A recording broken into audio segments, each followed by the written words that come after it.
Theory of glandular stimulation through electrical impulses was correct. A few days ago, you were as small as your companion. And now look at you.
Hello.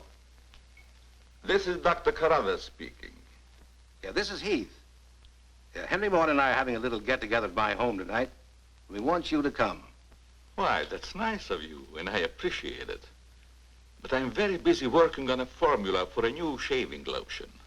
Oh, but Doc, this is my daughter's idea. And she's going to be awfully disappointed if you don't show up. Don't take no for an answer. Make him come. Yeah, you see, it's a sort of a special occasion. I bet Mary is going to announce her engagement to that young rascal, Don Morton. Tell her I'll be there. Goodbye. Well, it's all arranged. He's coming. He's going to be surprised when he finds the special occasion that's to present him with this bonus check. $5,000.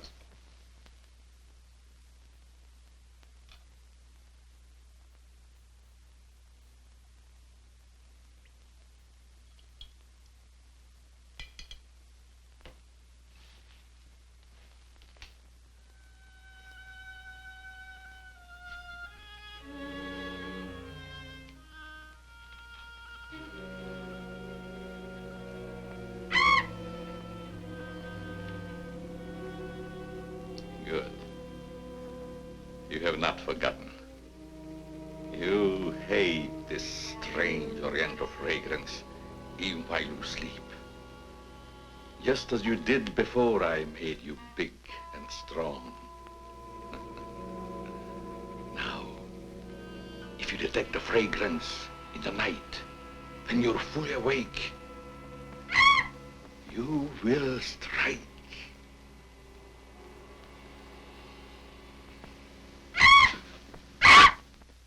Yes, you will strike to kill.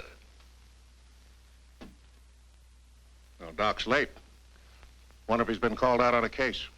Perhaps I'd better phone him.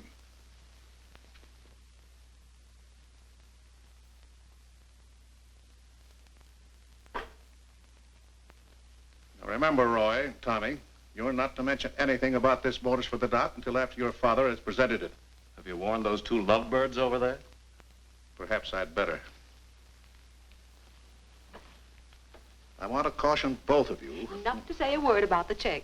Until you're ready to spring it on him. Your father will make the presentation, Mary. Why don't you unveil it like a statue? Then we could all be in on it. You know, I think it'd be a better idea to put it in a bottle and launch him with it. You must have gotten that idea out of a bottle. Well, the Doc isn't coming. Oh, what a shame. Oh, he just got busy with his new formula and forgot all about us. He'd forget the formula if he knew about that $5,000 check. Well, why don't we all go up there and give it to him? No, I wouldn't do that. He doesn't like visits when he's experimenting. Well, Roy could take the check up to him. Sure, I'll take it. Shall I make the Doc a speech when I give it to him? You won't have to, Roy. The check speaks for itself. Yeah, and says a mouthful. Son, tell the Doc we're awfully sorry he can't be with us. But of course we understand how busy he is. All right.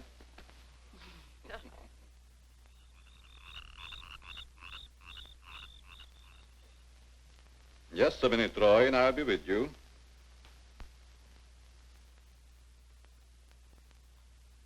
That's it, all right.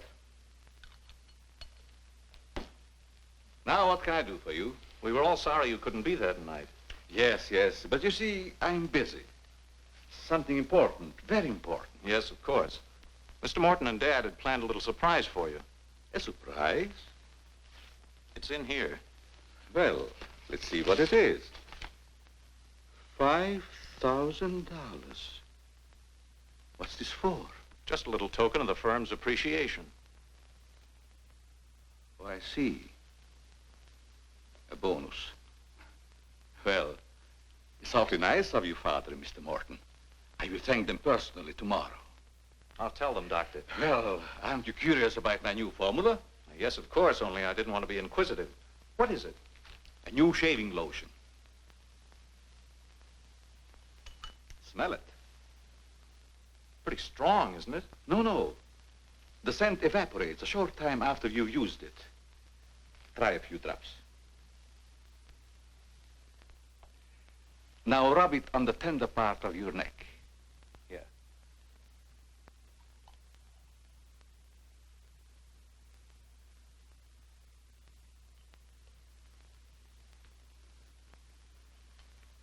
soothing, isn't it? Yes. When will it be ready for the market? Oh, it's still in the experimental stage.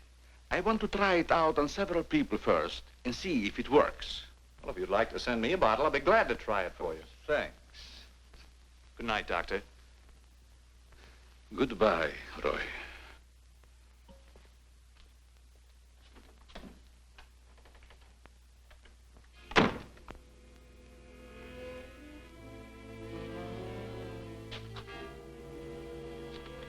Lovely check, isn't it, Doctor?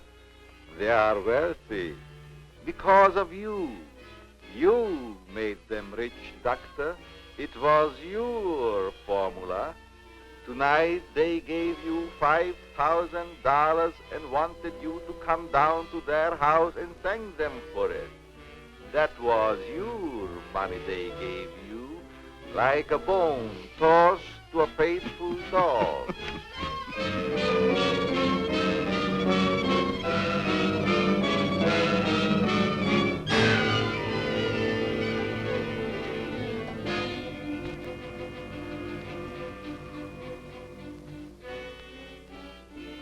You should be very grateful, Doctor. Very grateful. They are rich and happy, thanks to you. And what have you got, Doctor?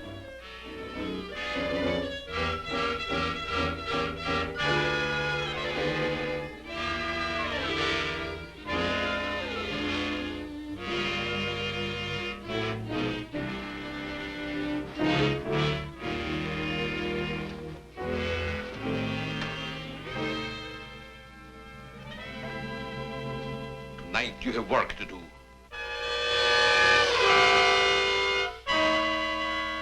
It's time you were on your way.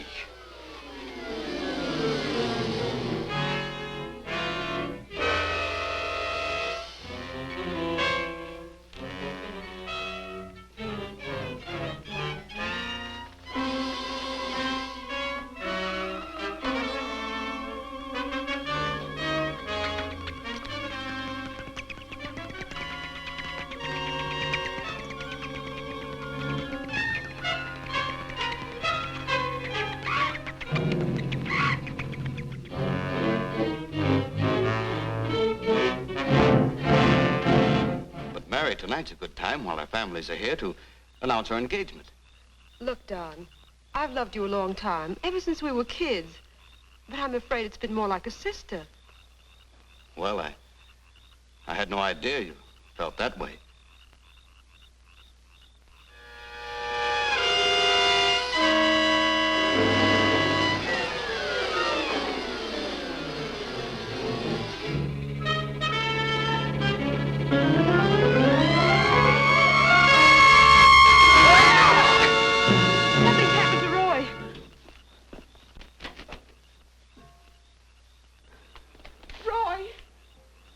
I better call Dr. Carruthers. Oh, please, hurry. There's nothing I can do. You mean he's dead? Yes, I better call the coroner. You think it's murder? I don't know. I never saw anything like it before. The jugular vein is severed.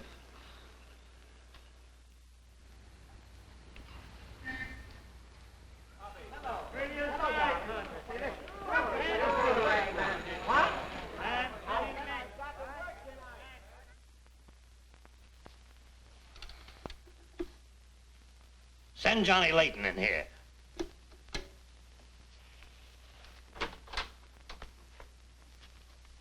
Well, what have I done now? Who wants me fired this time? Nobody yet, but it's still early.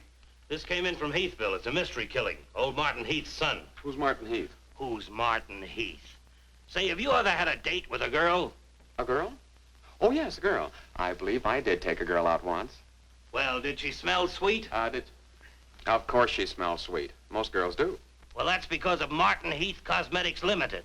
They make all that goo that the women put on their faces so they won't have to wash them with soap and water. I get it. A big man, huh? Yes, and a big advertising account. Grab yourself a photographer and get along over there to Heathville. The coroner's holding an inquest. Find out who really killed old man Heath's son. Okay, McGinty, I'm on my way.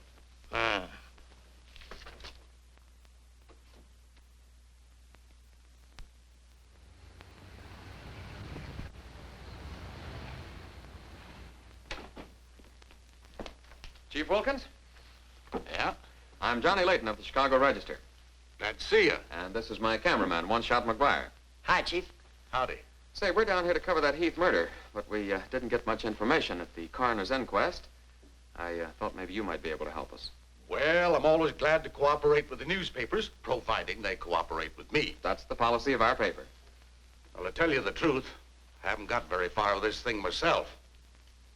Oh, here's something that might interest you. It's a picture of the victim's wounds. Mm-hmm. You'll be able to see it better with this glass. Are these scratches on the neck and shoulders? Yes, but we can't determine the source. They're too deep for fingernails, too shallow to have been made by a knife. They're more like claws. That sort of bears out Dr. Carruthers' theory at the inquest of a wild animal. Have there been any circuses around here lately? No. Heard of any animal escaping from a zoo? No. Couldn't have been one of those African leopard men. They use steel claws. This isn't Africa. Okay, Chief, I was just trying to help. Chief, are you sure there's no clue you're holding back while investigating? Well, since you're going to work with me on this case, there is a clue, and a very weird one. The autopsy surgeon says that such wounds could have been made by the beak and talons of a bird. A bird? Why, there aren't any birds around here big enough to attack a man. How about an eagle? We know it wasn't a bird. How do you know that? Because we found several hairs on the shoulder of Heath's coat. Ah, Cherchez la femme. They're not human hairs. What kind are they? Well, it may sound silly, but the laboratory test shows that they were from a mouse. Well, who ever heard of a mouse big enough to kill a man? Say, a bat has hair like a mouse.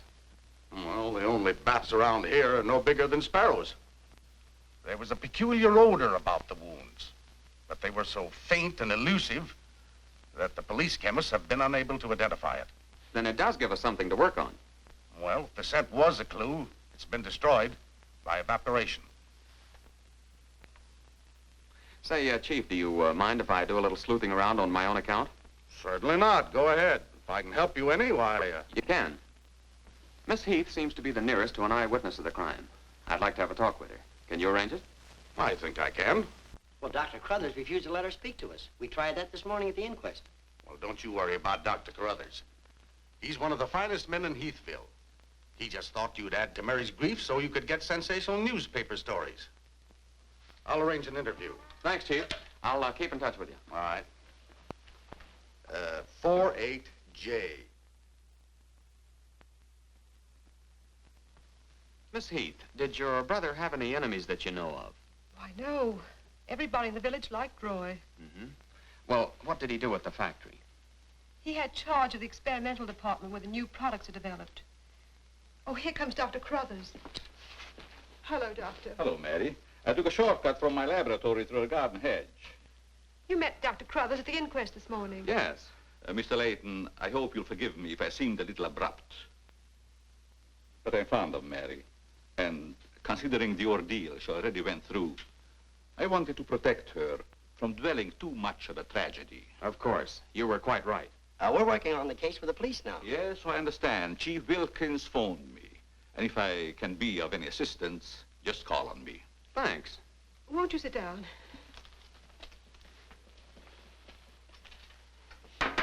Shall I serve, mademoiselle? No, Maxine, I'll do it. You may go now. Oui, mademoiselle. Do you take sugar, Mr. McGuire? Huh? Oh, no, ma'am, never. In fact, I don't even take tea. If you'll just deal me out, I'll take a look around. I may dig up a clue.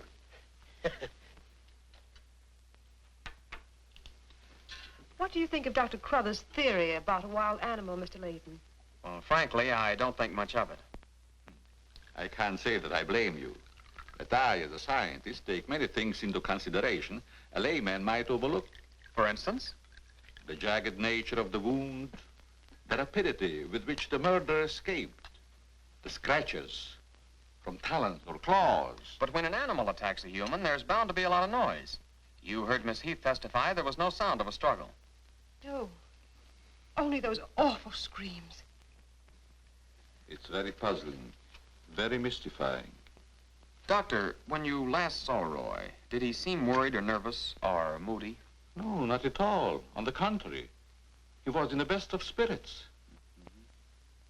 Well, I've got to get back to the village now and follow my story. You'll excuse me? If you find it necessary for us to talk again, you may come back at any time. This evening, if it's all right with you. I'd like to spend some time here. Why, yes, that'll be quite all right. Thank you. Goodbye, Miss Heath. Goodbye. Goodbye, Doctor. A little more chiffon, baby. I do not understand. Oh, you know what I mean. A little more of your stocking. Like these? Sure, I like 'em. Who wouldn't? Now, hold nice and still, because this is going to take a little time.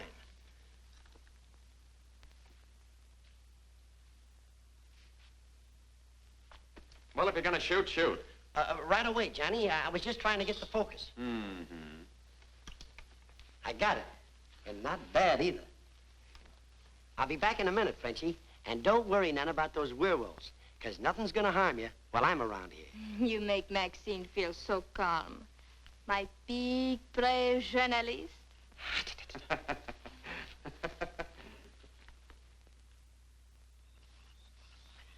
This is my idea of nothing at all. Sitting here waiting for an animal to give us an argument.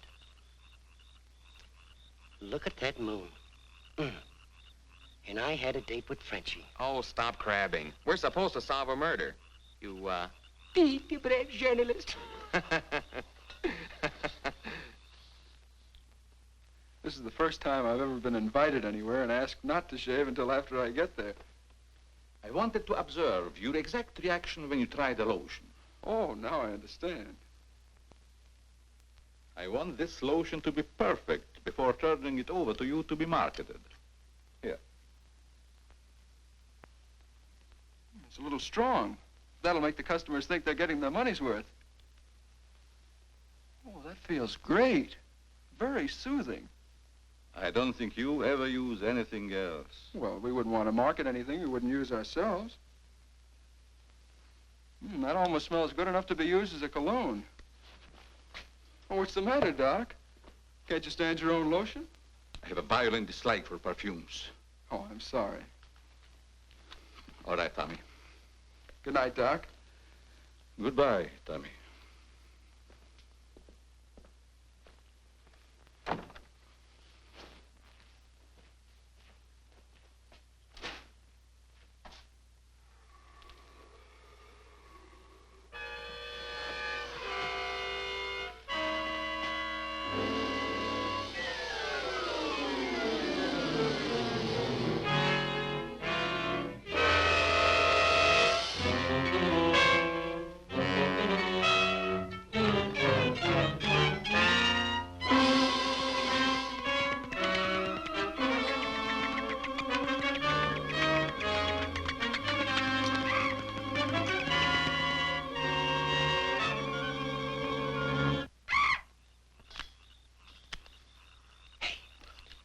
What's that?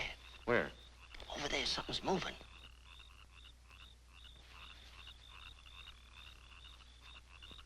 Come on out of there, whoever you are.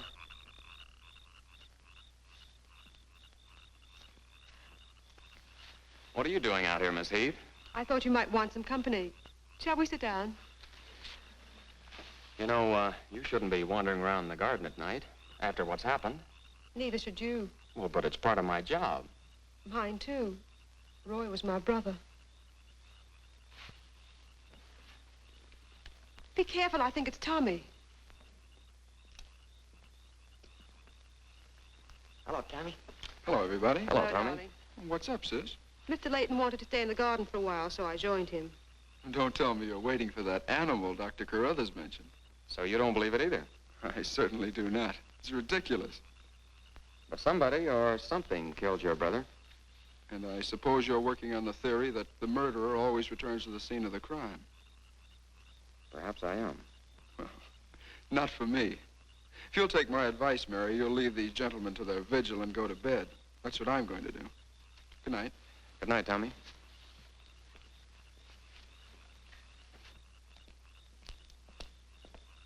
I don't think your brother likes my being here. Oh, you mustn't mind Tommy. We're all terribly upset. I know.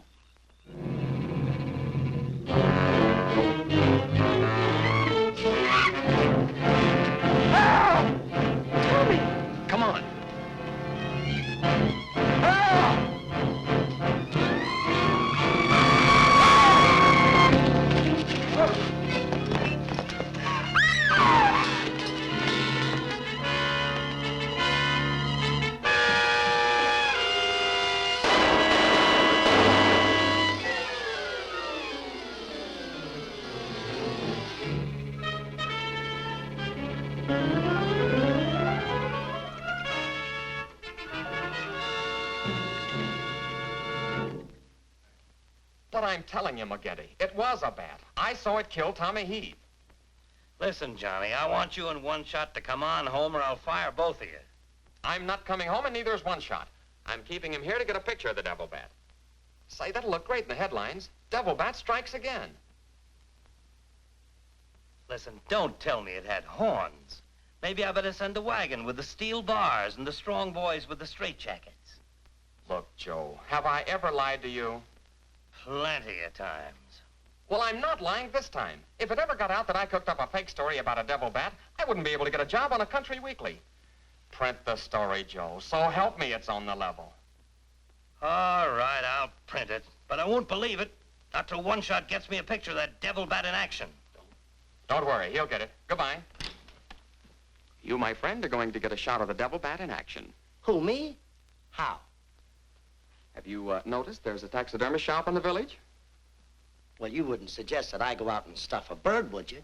One Shot. To think that you'd even hint that I would suggest you have the village taxidermist build you a nice big bat for pictorial purposes. Besides, a bat isn't a bird, it's a mammal. Well, why didn't you say so in the first place? Where is this bird stuffing emporium? Oh, down on Cottage Grove Avenue.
Now, here's the idea, Frenchie.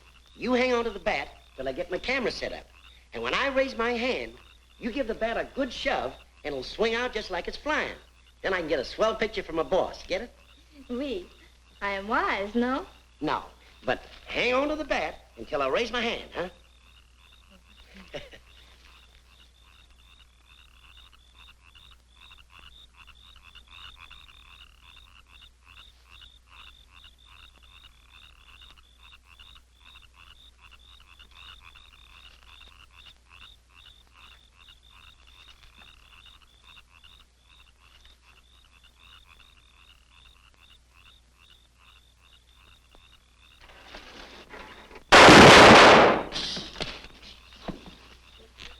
Sherry, are you hurt? Say, what's the idea of breaking up my devil bat? I'm gonna make you pay for that. And I'm going to take you to jail until you explain this. Come on. You can't do this to me. I'm doing it. I was just conducting a little experiment, trying to find out how the devil bat does his killing. I'm sure McGuire didn't intend doing anything wrong. He's just a little overzealous about his work. Yeah, with the town in an uproar, and everybody terror-stricken, wondering whether he's going to be the next victim, I don't want any more trouble stirred up, even with an artificial bat. You'd better get back to the hotel. I want to talk to the chief alone. Is it all right, Chief? Yeah, but be careful in the future. Ever smelled anything like this before?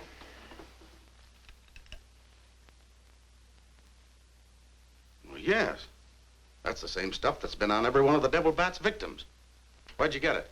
Found it in Don Morton's bathroom. Find out where Morton got it? No, I didn't want to arouse suspicion by asking questions till after it's been analyzed. You think it has any connection with the murders? That's the way it strikes me, but I can't figure out how. I'll get the police chemist on it right away. I'll snoop around, see if I can find out where Morton got it. Well, it probably came from down at the Heath Cosmetic plant. I've men working on a theory of a disgruntled factory employee committing the crimes. It's certainly more than coincidental that all the victims have been members of the Heath and Morton families. Yeah. Looks like a plot to wipe them all out. I wish the rest of them would leave town until this crime is solved. You're worried about Mary, aren't you? Well, yes. I've been urging her to leave, but she won't go without her father. And he insists on remaining here to help clear up the crime. And worse than that, neither Heath nor Morton will let me give them a bodyguard. I guess we'll just have to wait for something to break. Good night, Chief. Good night, Johnny.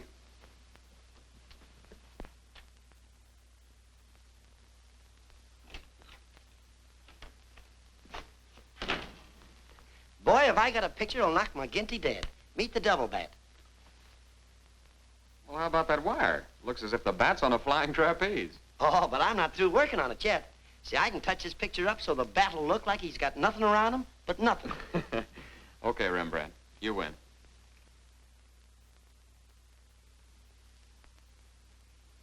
This is your news commentator, Walter King. Tonight we're broadcasting from the little village of Heathville, where an alleged devil bat has claimed 3 victims during the past 6 weeks. You will note that I say alleged devil bat. That, ladies and gentlemen, is because your correspondent has been very skeptical from the start as to the existence of this horrendous creature. I have as my guest in the studio tonight Professor Percival Garland Rains, perhaps the world's greatest authority on animal life. I'm going to interview Professor Rains on the subject of the devil bat. Our radio audience may draw its own conclusions. Professor Rains, first let me ask you, point blank, do you believe that any such creature as the devil bat exists? I do not. He's got a nerve. Quiet. In the Dark Ages, when men and women lived in caves, there may have existed a bat of this size. But not in this day and age. How do you account for the fact that Mary Heath, whose 2 brothers were victims of the devil bat, and a newspaper reporter, John Layton, claim to have seen this amazing creature? Sometimes under stress of excitement, our minds play tricks on us.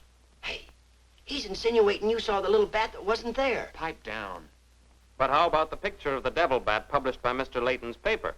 I examined that picture under a powerful magnifying glass. I denounce it as a fraud. Whoever constructed the strange-looking monster forgot to remove a label from the silk used on its left wing. That label reads, "Made in Japan."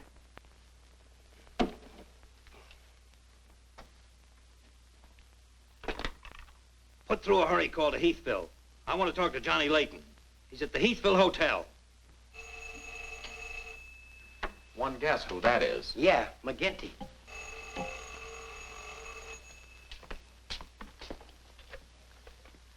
Go ahead, pour it on. So you slipped over a fake picture on me, huh? Well, you're fired, both of you. And I'll see to it that you never work on another newspaper as long as I live. Made in Japan. You tell One-Shot McGuire he ought to be snapping photos in a booby hatch. Both of you, come on in and get your final checks. Oh, no. We're not coming in to get anything. All right, so we're fired. But we're staying here just the same. I saw that bat. We're going to stay here till we catch that bat, and when we do, I'm going to bring it in and stuff it down your throat. Goodbye. Well, we're fired. Mm-hmm. Again. That's him calling back to apologize. Now, you give him a good scare. No use begging us to go to work for you again, McGinty. You fired us, and we're staying fired. Oh, Mary, I thought it was somebody else. Johnny, why did you make a joke of a tragic thing like this? But it wasn't intended as a joke, Mary. I was only trying to get the news. I suppose you call it getting the news when you arrange to print a picture. That's a deliberate hoax. That has the entire country laughing. A grand joke, Johnny. But somehow I can't appreciate it. But I can explain that picture. Don't try, Johnny.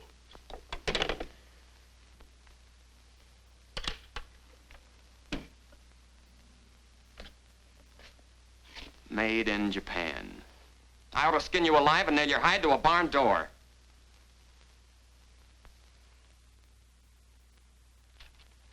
Here's the chemist report on that shaving lotion. I see he couldn't break down one of the ingredients. Yes, he said it must be some element with which he's not familiar. We won't get anywhere until we identify it. There's just one other man in this town that might be able to help us. Dr. Carruthers. Yeah, Carruthers could help us. I found out he compounded that lotion. Well, if you suspect Carruthers, you're barking up the wrong tree, Johnny. He's the last man in this town that would harm anyone. Why, everybody loves him. Maybe so. But here's something else I dug up. The Heath and Morton fortunes are based on a greaseless cold cream formula Dr. Carruthers invented. So what? All the doctor got out of it was $10,000, and the others made a fortune. Well, it's common knowledge that he sold out for cash when he could have had an interest in the firm. Just the same, every victim had this stuff from his laboratory on him. Maybe you've been working too hard on this case, Johnny. I'd like to get his reaction on the stuff. If he denies knowing anything about it, we'll know there's a tie-up somewhere. I think you're balmy. But just to show you that I'm following up every clue, we'll talk to him. We'll, put this in another bottle, and without telling him we know he compounded it, ask him to analyze it. Doc, I hope we're not upsetting your work barging in on you this way. No, no, not at all. I'm anxious to help solve these crimes. All the victims were very dear friends of mine. Here's a sample of the stuff young Morton and the two Heath boys had on them when they were attacked by the devil bat. Of course, it doesn't make sense to me that a bird would choose only people using that particular stuff. A bat is not a bird. It's a mammal. Well, anyway, our police chemist couldn't break down one of the ingredients. We thought perhaps you could. Why, I compounded this myself. It's a new shaving lotion I'm experimenting with. The ingredient your chemist couldn't break down, I discovered years ago in Tibet. How did you happen to put it in a shaving lotion? Oh, the lamas use it in some of their religious rites as a perfume. The scent is very pleasant and can't be imitated by competitors. But what were Don Morton and the two Heath boys doing with the stuff? Oh, it is the policy of our firm to try out any new product before marketing it. Well, that knocks our theory into a cocked hat. Yeah. We were hoping the unknown ingredient might turn out to be some sort of a clue. This isn't the kind of bottle I give it out in, but I presume your chemist changed it when making the analysis. Yeah. Is there anything else I can do to help? Tell me, did you hear Professor Raines on the radio last night? Yes. It was very interesting and very asinine. You mean you believe there is a devil bat? Why not? You saw it, didn't you? Well, sure I did. So did Mary. Then why worry about what one scientist says? That one scientist got me fired. Oh, you mean your newspaper discharged you? That's right. Oh, that's too bad. Then you're believing Heathville before the mystery is solved. I'm afraid not. I'm going to stay here and work with the chief. Since you're going to stay here for a while, I would like you to try out a bottle of the new lotion and tell me how you like it. And you too, Chief. No, not me, Doc. If my wife ever smelled perfume on me, she'd suspect me sure. Well, Mr. Layton, I understand you are not married. All right, I'll try it in the morning when I shave. I guess we better be going, Chief. See you later, Doc. So long, Dr. Carruthers. Goodbye, Mr. Layton.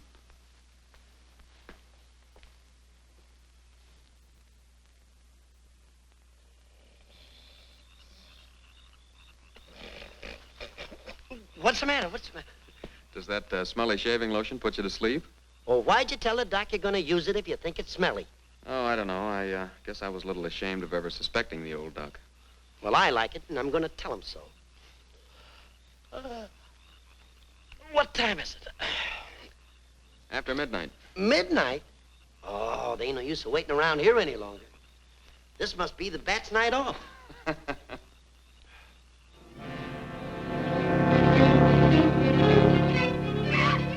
Did you hear that? Yeah.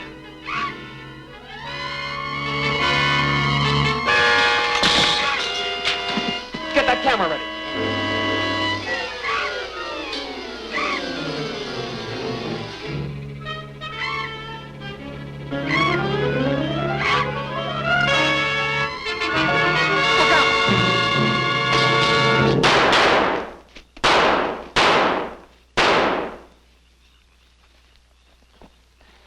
You got him.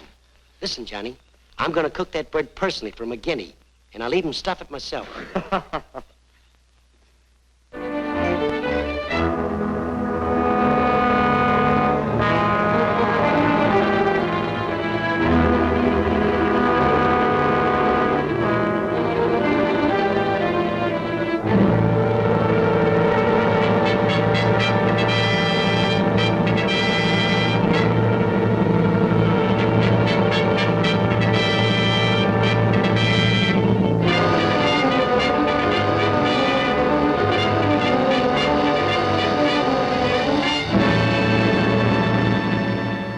still skeptical when I came to Heathville today to examine the body of this so-called devil bat. But after seeing it personally and making exhaustive research, I've arrived at the conclusion that the creature is the lone survivor of a type of giant bat which existed in great numbers during the early part of the Neolithic age. Perhaps I should explain for the benefit of some of our listeners that the Neolithic age is that period of antiquity commonly called the Stone Age. Imbecile, bombastic ignoramus.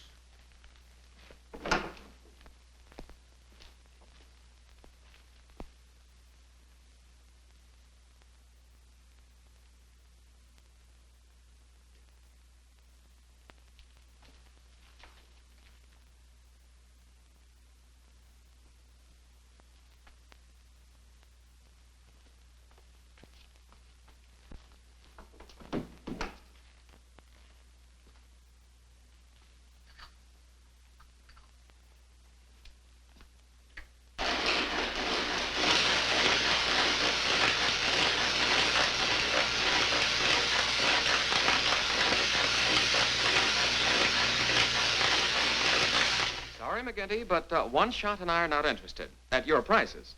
Of course, if there was a raise of, say, $30 plus a fat bonus, we might consider it. You're hold-up men, both of you. I refuse to be robbed.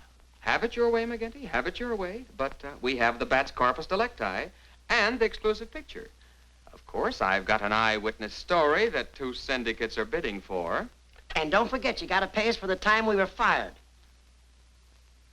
That's better. Now you're talking, boss. Okay, we're working for you again. We'll gather up the loose ends and see you in a couple of days. Goodbye. Come in. Hello, Johnny. Well, Mary. Johnny, I came to tell you that I'm sorry I said what I did the last time we talked. Do you suppose... well, I don't know how to say it, but... I do.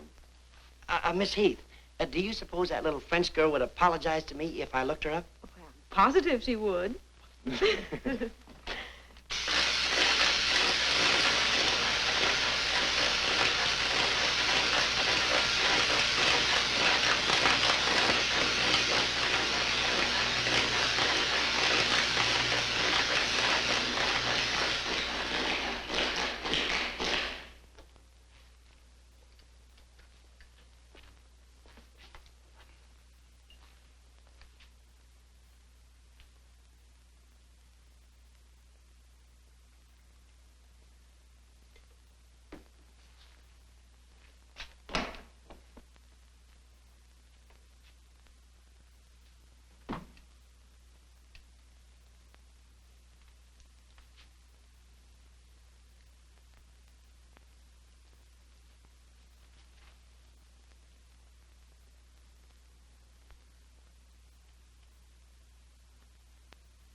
Splendid.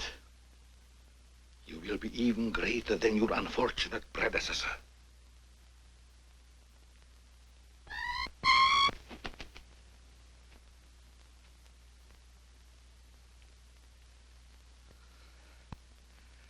Enraged, aren't you?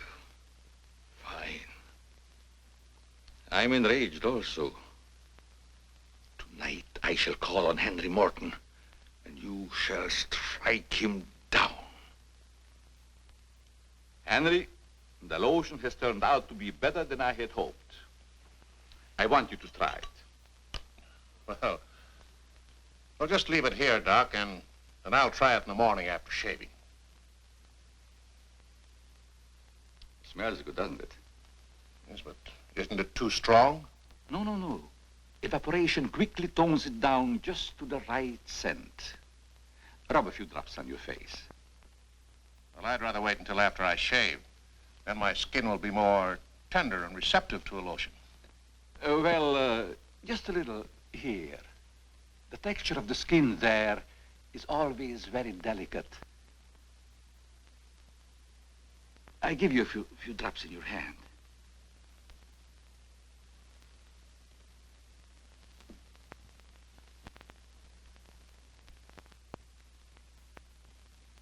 I hope you're right about that scent evaporating quickly. I smell the high heavens. Perhaps that will be the secret of its success. Well, you can never tell what's going to happen in this business. You can believe me, Henry. You don't have to worry. Yes, I can believe that, Doc. All of your formulas have been highly successful. Oh, I've been going over the report of the company's annual earnings. A net profit of over $1 million. Not bad, eh? When you remember what we built on. A mere $10,000 for your formula. You shouldn't have demanded all cash, Doc. You should have ridden along with us. Then you'd be rich, too. Oh, but then you've had a lot of fun in your laboratory with your experiments, dreaming up something new. You're a dreamer, Doc. Too much money is bad for dreamers. So you try to pay me in flattery, telling me that I'm a dreamer. Well, I do dream. Dreams that you could never guess. Your nerves are frayed, Doc. Now calm down. Get a grip on yourself. You've been working too hard on your formula. Formula. That's but child's play for a great scientist. Your brain is too feeble to conceive what I have accomplished in the realm of science. Doc, you've made some great scientific discovery. What is it? When you'll find out, Henry, it'll be too late for you. Oh, come, Doc. You can't pretend to control a man's destiny. I've already proved it 3 times.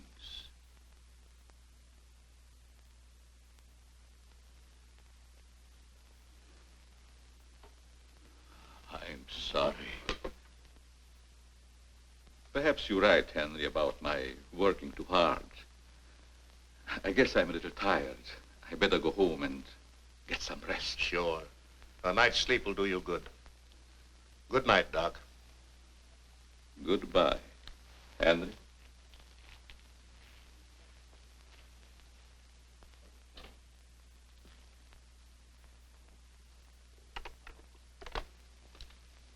$36J. Hello? Oh, that's you, Martin? Yes, Henry. I want you to call Chief of Police Wilkins to come to your house immediately. It's very important. Chief's here now. Well, don't let him leave until I get there. What on earth's happened? I think I've got a clue to all those murders.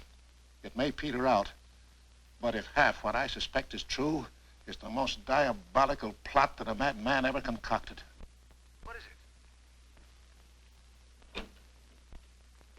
Talk about the absent-minded professor. I forgot my hat.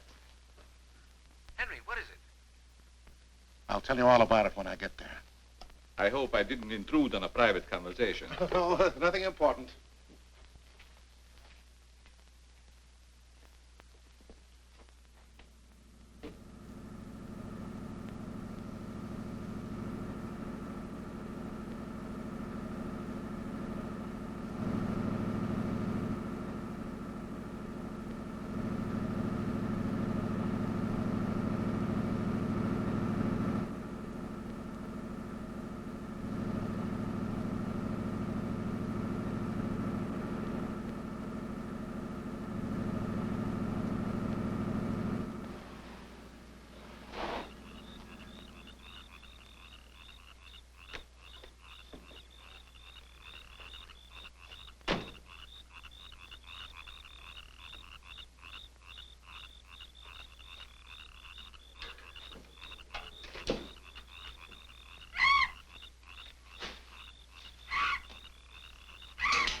I hope Henry was right about having a clue.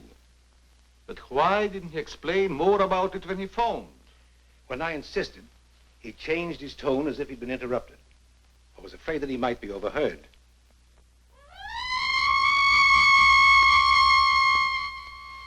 What is that squeaky sound? Oh, just some night noise. Help!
I feel much better, Mr. Heath, since you asked us to stay in your home until this new devil bat has been killed.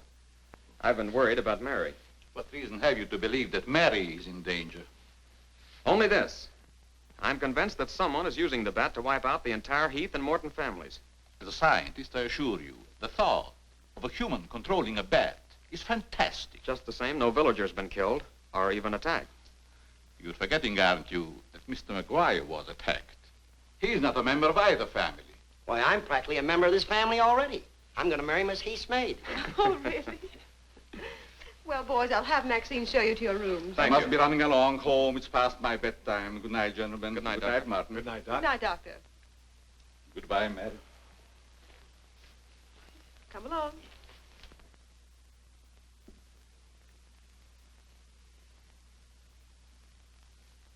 Maxine? Oui, mademoiselle.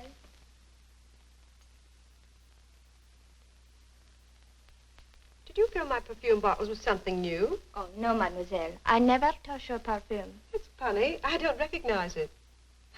Perhaps Dad filled them as a surprise. He always does that with every new perfume the plant puts out. Is there anything else? No, Maxine, that's all. Good night. Good night, mademoiselle.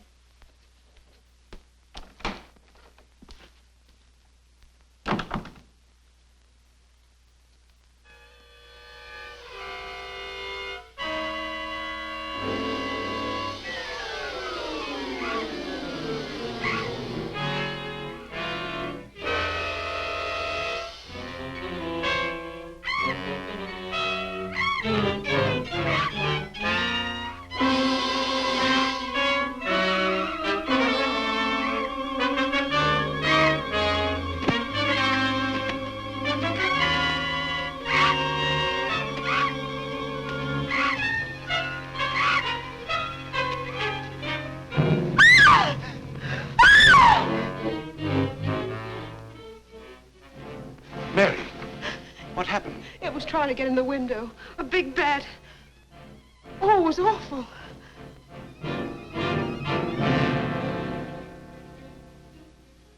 Mary, I want you to tell me everything you did just before that bat tried to get in. Well, first I took a bath. Then I brushed my hair, and Maxine came in and turned the covers down. And then fastened the screen, which somehow had come unhooked. Yeah? Go ahead, what else? Well, then we talked about some new perfume that someone had put in my dressing table bottles. Dad, did you put any new perfume in my bottles? No, I didn't. Is this the stuff? Yes. Tony, this smells like... Hey, quiet. I've got a hunch that I want to follow up, and I'll need everybody's cooperation. We'll do everything we can. Of course. What's Carruthers' number? 48J. Operator, give me 48J, please. Hello, Dr. Carruthers. This is Johnny Layton. That's right. Something terrible has happened to Mary. Can you hurry over? I'll be right there. Good. Oh, Johnny, I'm all right. I don't need a doctor. That's where the cooperation part comes in, Mary. You'll have to pretend to be a nervous wreck. Mr. Heath, you in one shot must help her trick Dr. Carruthers into staying here as long as you can. Where are you going, Johnny? To, do a little private bat hunting.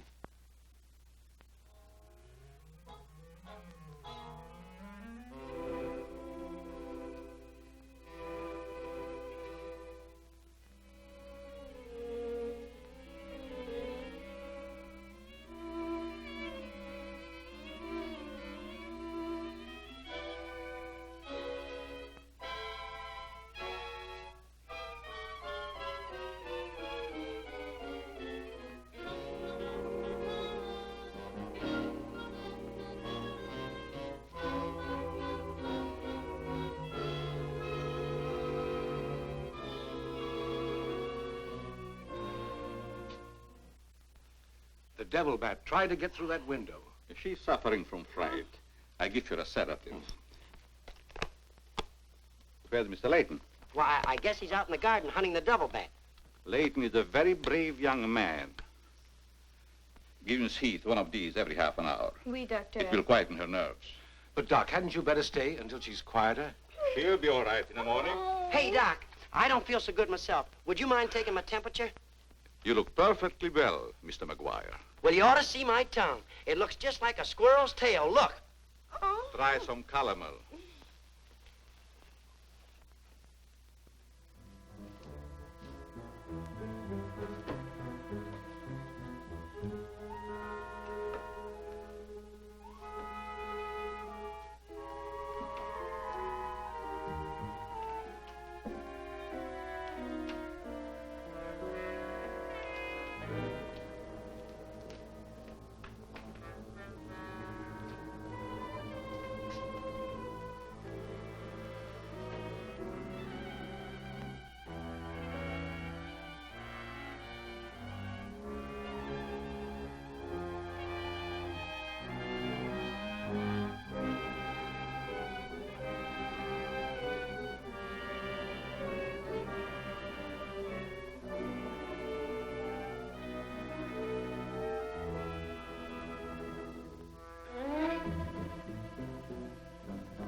You may have visitors tonight, and it would be dangerous for me if they found you here.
Hi, Doc. I hope I'm not intruding. No, not at all. I heard you were out stalking the devil bat. Any success? No, but I thought maybe you might be able to help me. Well, I don't see how that's possible, but if you can suggest anything... Well, you could give me some more of that new concoction of yours, that shaving lotion. But how on earth could that possibly help catch the devil bat? I've still got a crazy idea that if I douse myself with it, it might attract the killer. I don't see how you can connect the two. But there is a bottle of the lotion on the table. Thanks.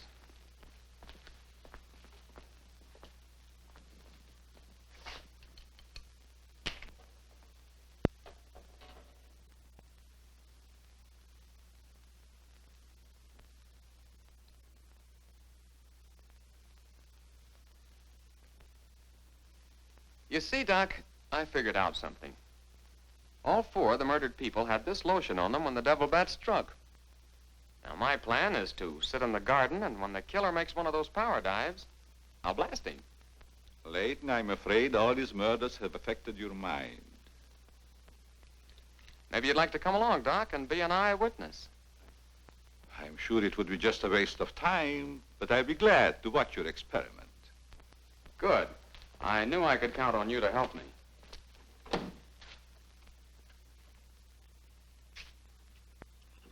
I tell you, Layton, expecting a bat to be attracted by the scent of a lotion is all foolishness. I think I better run around. Ah, sit down, Doc. The devil bat's behind schedule tonight.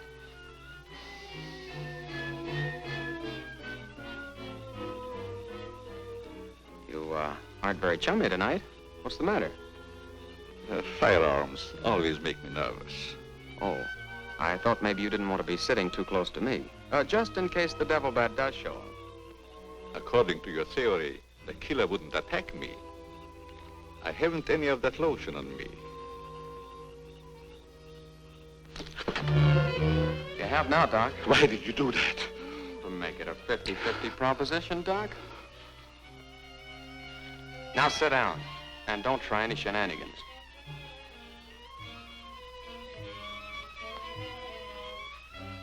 Not so funny when it's your own jugular vein that's in danger. Is it, Doc? I don't know what you're talking about. Maybe you made a mistake when you let that devil bat of yours out of the attic tonight. Don't worry about the bat killing you. I'm saving you for the hangman. Tell me, Doc, how did you develop a monster bat like that? You wouldn't understand the scientific theory.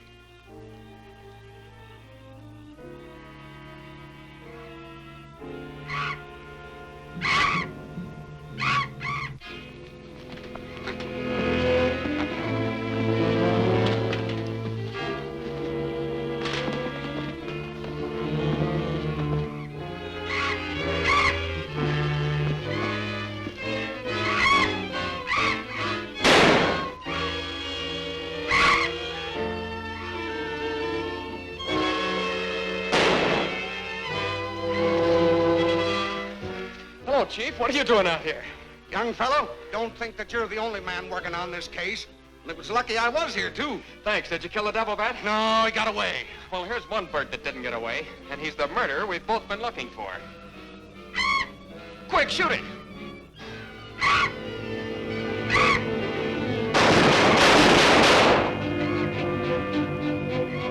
Where is it? It's gone. And so's the doctor.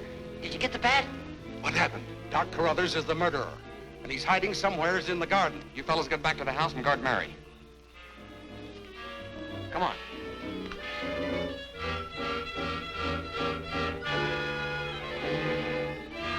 Doctor! Dr. Carruthers! Doctor! Has anything happened to Johnny? Is he hurt? They took him up to my place. You better come along with me.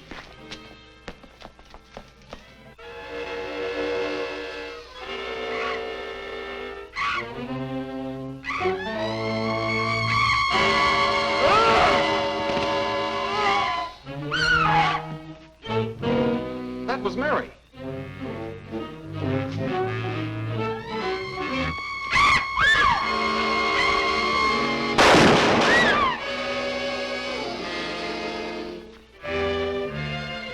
Are you all right, Mary? Go help Dr. Carruthers. He's over there. That devil bat belonged to the doctor, Mary. He created it to commit those murders. Well, it's too late to help the doc.